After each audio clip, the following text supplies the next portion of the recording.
The news line, अचूक वेधक. कराड शहर पोलिसांनी गांजा विक्री विरोधात कारवाई करत 2 जणांना अटक केली आहे. त्यांच्या ताब्यातून 69,000 किमतीचा 1 किलो 380 ग्रॅम गांजा तसेच मोटरसायकल व 3 मोबाईल असा एकूण 1,79,000 रुपयांचा मुद्देमाल जप्त करण्यात आला आहे. पोलिसांनी दिलेल्या माहितीनुसार 25 ऑगस्ट रोजी रात्री 8:30च्या सुमारास कराड शहर पोलीस ठाण्याचे वरिष्ठ पोलीस निरीक्षक दत्तात्रय दराडे यांना कराड बस स्थानक परिसरात गांजा विक्री होत असल्याची माहिती मिळाली.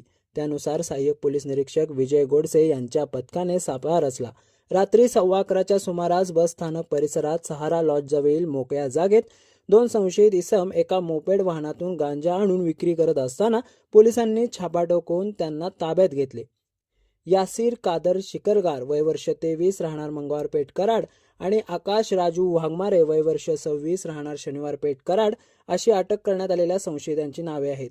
या प्रकरणी कराड शहर पोलीस ठाण्यात गुन्हा क्रमांक 1027/2026 अन्वये NDPS ॲक्टच्या संबंधित कलमाखाली गुन्हा दाखल करण्यात आला आहे. दोन्ही आरोपींना न्यायालयात हजर केले असता 4 दिवसांची पोलीस कोठडी सुनावण्यात आली आहे. पुढील तपास पोलीस उपनिरीक्षक दीपक वाघवे करीत आहेत. द न्यूज लाईनसाठी Amol Takle, Karad. The news line, अचूक वेधक.